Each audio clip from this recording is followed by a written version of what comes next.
आप देख रहे हैं द वायर और मैं हूं आपके साथ आकांक्षा सक्सेना। इस वक्त हम पंजाब के बरेटा में मौजूद हैं। बरेटा के कुछ जो विद्यार्थी थे वो यूक्रेन में अपनी पढ़ाई करने के लिए गए हुए थे। जैसे कि आपको पता है कि यूक्रेन के ऊपर रूस ने हमला कर दिया और वहाँ की जो परिस्थितियाँ काफ़ी नाजुक बनी हुई हैं। तो इस वक्त जिस घर में हम मौजूद हैं, इस घर का एक चिराग है, जिसको चिराग कह सकते हैं, वो यूक्रेन में फंसा हुआ है, इस वक्त यूक्रेन में स्टक है। और हम परिवार के मुखातिब आपको करवाएंगे, परिजनों से मिलवाएंगे कि क्या बातचीत उनके बच्चे के साथ उनकी हो रही है और जान लेंगे कि क्या इस वक्त जो सिचुएशन है यूक्रेन में बनी हुई है। तो हमारे साथ मैडम हैं और सर हैं। इनका जो बच्चा है वो यूक्रेन में इस वक्त फंसा हुआ है, वापस नहीं आ पाया।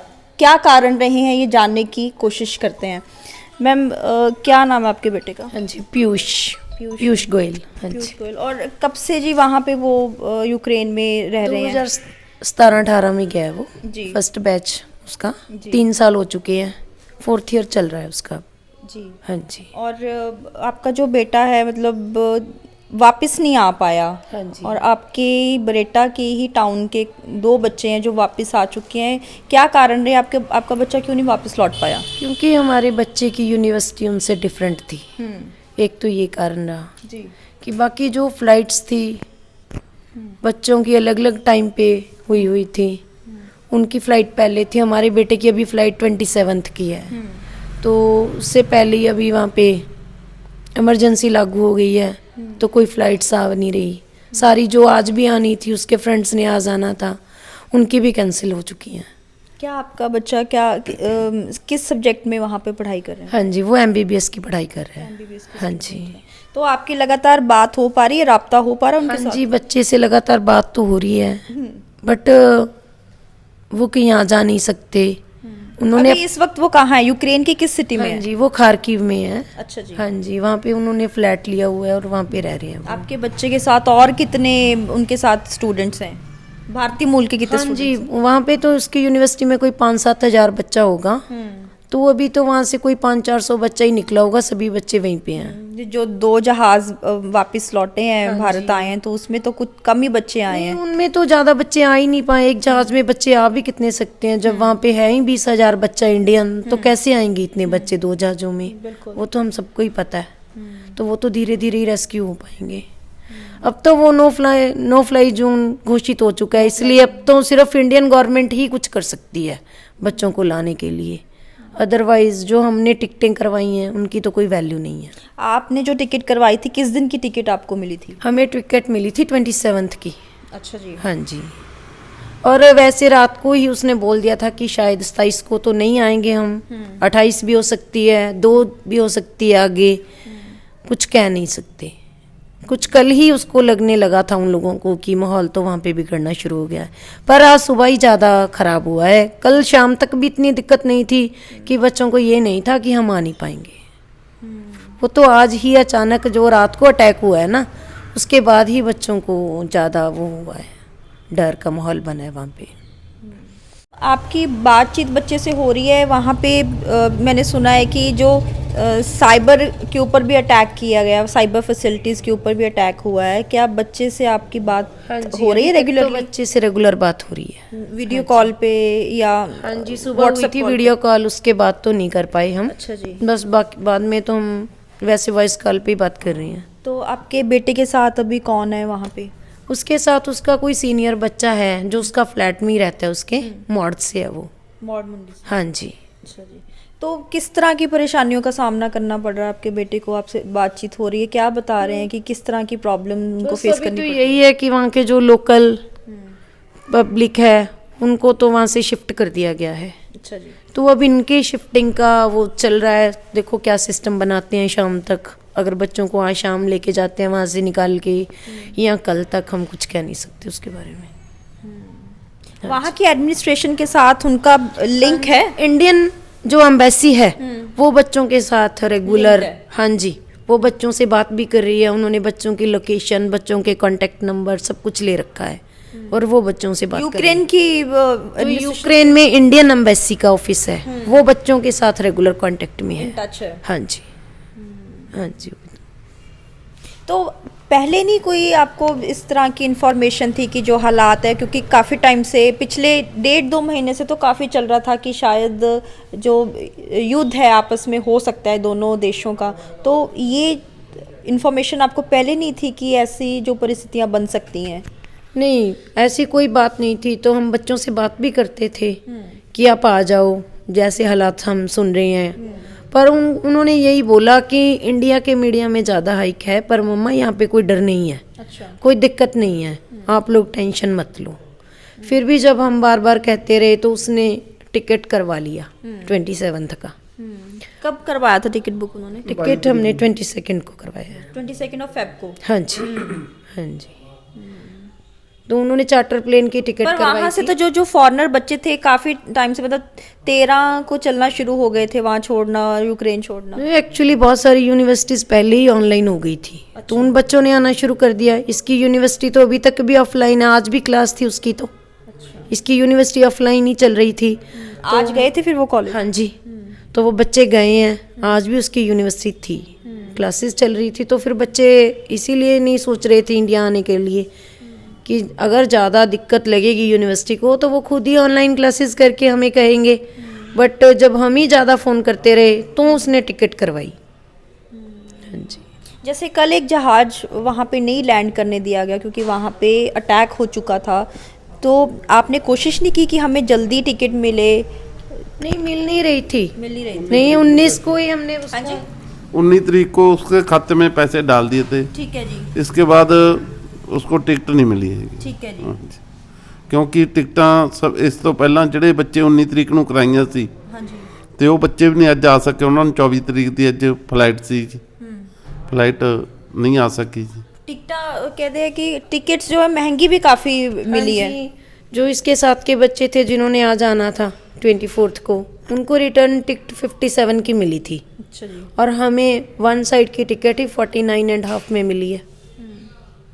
बट हमने तो इस चीज़ को कोई वो माना ही नहीं कि मनी मैटर नहीं है कोई, बिल्कुल सही कि बच्चे का आना ज़रूरी है। बिल्कुल सही बात। इसलिए हम लोगों ने तो उसी हिसाब से उसको बोल दिया था कि चाहे टिकट 50 की हो, 60 की हो, जितने में भी हो तुम बुक करवाओ और आओ वापस। हाँ जी। अब आपको क्या लगता है, क्या कैसे आपके मन में विचार हैं या दिल में कैसे विचार हैं कि बच्चा वहाँ पे है, यहाँ पे नहीं आ पाया, कोशिश काफ़ी की आपने, तो जैसे हालात आज काफ़ी, आज तो काफ़ी अटैक ही हो गया ना? तो बहुत नाजुक है। हाँ, आज बहुत नाजुक हालात है वहाँ पे, तो आज बट क्या महसूस करते हो आप? बस यही है कि आज तो यही है कि बच्चे वहाँ से निकले, कहीं और मतलब एक बार उनका अरेंज सेफ जगह पे हो, उसके बाद देखेंगे कि क्या बनता है आगे इंडिया आने का। वैसे ज़्यादा चांसेस यही हैं कि बच्चे इंडिया में इंडियन गवर्नमेंट की मदद से ही आ सकते हैं। अब कोई सिस्टम नहीं है कि ऐसे फ़्लाइट आएगी वहाँ से। अब तो यही है कि जल्दी से जल्दी इंडियन गवर्नमेंट ही कुछ करेगी तभी बच्चे घर आ पाएंगे, और कुछ भी कोई रास्ता दिखाई नहीं दे रहा इस टाइम तो। मैम, जब आपने बच्चा अपना भेजा था, जाहिर आपने ये सोचा होगा काफ़ी पीसफुल कंट्री है और हम अपने बच्चे के ब्राइट फ्यूचर के लिए उसको वहाँ भेज रहे हैं, कभी सोचा भी नहीं होगा कि ये दिन भी हमें देखना पड़ेगा कि हमें टेंशन हो जाएगी, हमारा बच्चा हमारी आंखों के सामने नहीं है? हाँ जी, ऐसी कोई बात भी नहीं थी। वैसे एक बार पिछले साल भी ऐसी दिक्कत आई थी, तो थोड़ी सी देर के लिए इमरजेंसी लगी थी। यूक्रेन में पहले भी सब कुछ बंद हो गया था, कॉलेज और मतलब हर तरह की फैसिलिटीज़ बंद हो गई थी, तो बच्चे 15 दिन घर में ही रहे, फिर नॉर्मल हो गया। तो इस बार भी थोड़ा था, तो बच्चों के दिमाग में वही पिक्चर थी। उन्होंने हमें भी यही कहा कि कोई बात नहीं है, इन लोगों का जो पीस के लिए चल रही है बातचीत, तो शांति ही हो जाएगी, कोई दिक्कत नहीं आएगी हमें। और हम भी उसी हिसाब से रहे जी। हाँ जी। इन ऐसे हालातों का तो किसी को पता नहीं था कि इतने ज़्यादा बिगड़ जाएंगे। बच्चे भी रात को सोए हैं तो उनके दिमाग में तब भी नहीं था कि ऐसे अटैक हो जाएगा। और उसका सुबह हमारे पास 9:30 बजे फ़ोन आया, वहाँ पे तो 4 ही बजे होते हैं, 4 साढ़े 4। तो हम हैरान कि इतनी जल्दी वो उठ कैसे गया। तो उसने बताया कि हमारे यहाँ से 10-12 किलोमीटर दूर ही कोई अटैक हुआ है तो मतलब जो हमारी बिल्डिंग थी वो कांपने लग गई, तो हम लोगों की जाग आ गई। जब हम बाहर निकले तो हमें रात में ही पूरा दिन चढ़ा हुआ था, चारों तरफ इतनी ज़्यादा रोशनी थी। एक बार तो घबरा गए बच्चे, फिर उनका फ़ोन भी आया। चलो उसके बाद देखते हैं वाली सीन ही चल रहा है कि क्या बनेगा। देख ही रहे हैं अब तो हम कि क्या बनता है बच्चों का, और हमारे पास इस टाइम कोई और है भी नहीं।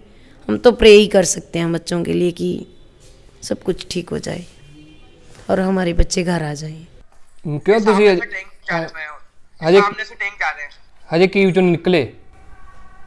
क्यू से अभी ऐसा है कि ना हमारी फ्लाइट थी तो कैंसिल हो गई, एयरबेस बंद हुआ तो क्यू में यूं मान ले 50 किलोमीटर तक का जाम है गाड़ियों का, देख दूर तक जाम है तो अटके हुए हैं। ठीक है, फिर उरे खान पीन नो हम एकडी ते वगैरह ते भाई सब बंदे एक तरीके से सारा केस खत्म हो गया यहाँ का, कहीं से भी केस नहीं निकल रहा। अच्छा, क्यों बैंक बंद हो गए एटीएम वगैरह? एम्बेसी ने साफ बोला है कि कैश कलेक्ट कर लो, और कैश के लिए मतलब भगदड़ मची हुई है, कैश नहीं है किसी भी बैंक में, सब कैश खत्म हो गया, ਫਿਰ ਉਹਨਾਂ ਨੇ सब बंद है। ਇਦਾਂ ਕਿਹਾ ਸੀ ਵੀ ਜੇ ਕੀ ਵਿੱਚ ਕੋਈ ਯਾਰ ਦੋਸਤ ਹੈਗਾ ਵੀ ਉੱਥੇ ਜਾ ਸਕਦੇ ਤੁਸੀਂ, ਜਾਂ ਫਿਰ ਆਪਦਾ ਤੁਸੀਂ ਵਾਪਸ ਚੰਨ ਯੂਨੀਵਰਸਿਟੀ ਜਾ ਸਕਦੇ ਹੋਗੇ। ये देखे ना चेन्नई यूनिवर्सिटी की दोनों बसें अपनी इसी चक्कर में खड़ी हुई है, देख सब भाई वही खड़े हुए हैं, बस ये क्या भगदड़ मची हुई है यहाँ के लोगों में। हमारे साथ दो स्टूडेंट्स यूक्रेन के जुड़े हैं और उनके परिवार वाले हमारे साथ हैं, परिजन हमारे साथ हैं, नितिन और मनजिंदर, जो कि यूक्रेन में डॉक्टरी की पढ़ाई कर रहे थे, एमबीबीएस कर रहे थे। तो इनसे बातचीत करेंगे कि क्या हालात वहाँ पर थे जब ये वापस आए और किन हालातों में ये भारत वापस लौटे हैं। बहुत बहुत स्वागत है नितिन आपका। हाँ जी मैम, मैं यूक्रेन 12 दिसंबर 2020 में गया था। अब मेरा सेकेंड ईयर का जो सेकंड सेमेस्टर है वो शुरू हो चुके फरवरी में, और जब मैं वहाँ से वापस लौटा था तब जो सिचुएशन थी वो अंडर कंट्रोल थी, परंतु जो अब है वो सिचुएशन कुछ ज़्यादा ही आउट ऑफ कंट्रोल हो चुकी है, क्योंकि आज सुबह वहाँ पे हमले की खबर आई है, तो सिचुएशन अब कंट्रोल में नहीं है। बिल्कुल। तो जब आप वापस लौटे हो तो क्या आपको बोला गया, क्योंकि टेंशन तो काफ़ी टाइम से चल रही थी, खबरें आ रही थी कि जो युद्ध है वो इन दोनों देशों में छिड़ सकता है, तो आपको कब डेडलाइन दी गई कि आप यहाँ से चले जाइए? हमको मैं 13 फरवरी को हमारे ग्रुप्स में मैसेज आ गया कि आप चाहो तो अभी यूक्रेन लीव कर सकते हो, क्योंकि आपको ही पता होगा थोड़ी दिक्कतें चल रही हैं यूक्रेन और रशिया के बॉर्डर पे। तो हमें 13 फरवरी को हमें ये नोटिफिकेशन आ गई थी कि अब आप जाना हो तो जा सकते हैं हमारी तरफ से। आप वहाँ पे कौन सी सिटी में और किस यूनिवर्सिटी में पढ़ाई कर रहे थे? मैं वहाँ पे चर्निवत्सी में बुकोविनियन स्टेट मेडिकल यूनिवर्सिटी है, वहाँ पे पढ़ाई कर रहा था। तो जब आप यहाँ से जाते हो तब बिल्कुल पीसफुल था वहाँ पे, जब आप यूक्रेन में पढ़ने के लिए गए थे उस टाइम स्थितियाँ बिल्कुल ठीक अनुकूल थी? हाँ जी मैम, पिछले 1.5 साल से वहाँ पे स्थितियाँ बिल्कुल सही हैं, बस अभी फरवरी की शुरुआत मिड में थोड़ी दिक्कतें आने लगी हैं, वरना उससे पहले तो सब कुछ नॉर्मल चल रहा था। तो अब आप वहाँ से वापस आए हैं तो क्या आपको बोलकर भेजा गया है कि कब तक ये जो सारा है कंट्रोल में हो जाएगा?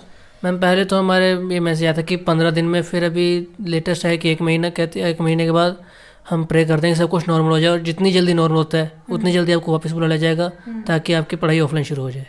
नितिन, जो आपके साथ स्टूडेंट्स वहाँ रह गए हैं भारतीय मूल के, उनसे आपकी कोई बातचीत हो रही है? हाँ जी, उनसे बातचीत होती है, वो तो वही थोड़ा उनको पेरेंट्स के कारण मेंटल स्ट्रेस हो रहा है, तो वो किससे बात करना नहीं पसंद कर रहे। बस उनको बस हमने एक हदायत देते हैं कि बस सफ़र, स्टे स्ट्रॉन्ग, स्टे सेफ, बस उनको ये कह देते हैं, वरना वो कैसी कंडीशन है उनकी? मतलब आपसे बात करते हैं, कुछ आपको बताते हैं कि क्या वहाँ यहाँ पे अभी प्रेजेंटली चल रहा है? हाँ जी मैम, उनको बस ये कह दिया गया कि अब अपनी सेफेस्ट प्लेस पे रहो, कहीं आपने इंटरसिटी ट्रैवल नहीं करना है, क्योंकि यहाँ पे यूक्रेन में जंग छिड़ चुकी है, तो आप ट्रैवल करने में बिल्कुल रोक लगा दें और अपनी सेफ जगह पे रहें। बिल्कुल। तो हमारे साथ नितिन के पिताजी भी हैं, राकेश कुमार जी। सर, जब आपको पता चलता है कि हालात अब बिगड़ चुके हैं यूक्रेन में, तो जाहिर है आपको अपने बच्चे की बहुत उस समय आप टेंशन में होंगे कि हमारा बेटा जो है जल्द से जल्द वापस आ जाए। तो कैसे सारी जो ये प्रतिक्रियाएं शुरू की गई अपने बेटे को वापस बुलाने की? हम मैडम चैनल के माध्यम से देखते थे कि न्यूज़ के अंदर दिखा रहे थे कि यूक्रेन और रूस के अंदर भयंकर युद्ध की स्थिति बन चुकी है जी। बच्चों से संपर्क किया, उनको बताया कि ऐसी स्थिति है। इन्होंने कहा कि पिताजी यहाँ पे स्थिति नॉर्मल है, क्योंकि ये उस सेक्टर से काफ़ी दूर थे, मगर हम तो देखते थे जी। तो जब 13 तारीख को मेरी इनसे बात हुई तो उन्होंने बताया कि हमें एक मैसेज आया है, ग्रुप के अंदर लिखा गया है कि अगर आप जाना चाहते हो जा सकते हो। तो मैंने कहा बेटे तू जा, यहाँ पे आ जा। हमने इसकी टिकट की बुकिंग करवाई सर मैडम जी, बुकिंग होने के बाद ही बाया जर्मनी उन्होंने आना था, मगर एन मौके पर इसका वीज़ा इशू बनाकर अच्छा उसको वहाँ पे लैंड नहीं होने दिया जी। ओके तो इसकी मेरे पास कॉल है 17 तारीख को, फिर पिताजी ऐसी बात होगी, तो मैंने इसको कभी कोई बात नहीं, टेंशन मत रखो, हम संपर्क में हैं एम्बेसी से और रेलवे से बात की, वहाँ से कोई संतोषजनक जवाब नहीं मिला, मगर हमने अपनी कोशिश जारी रखी जी।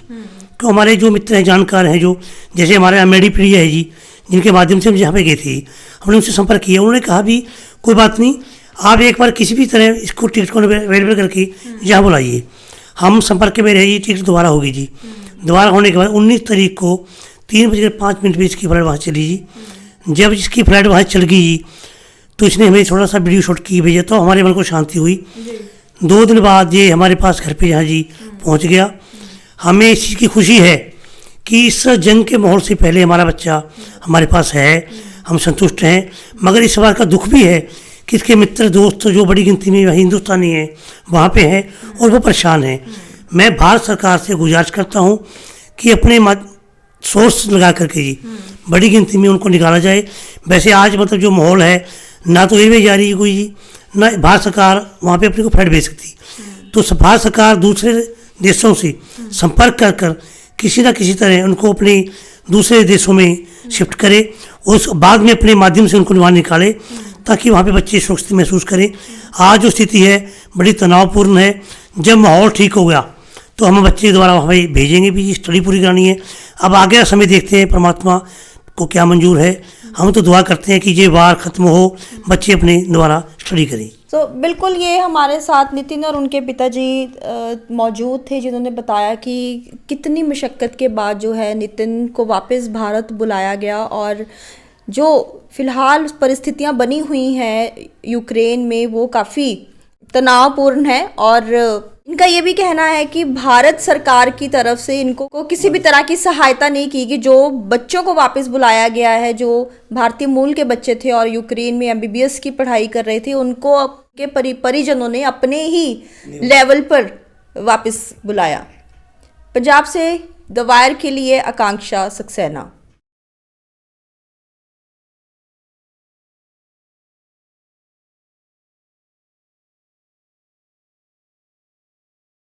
द वायर के और वीडियोस देखने के लिए सब्सक्राइब करें और बेल आइकन पर क्लिक करें।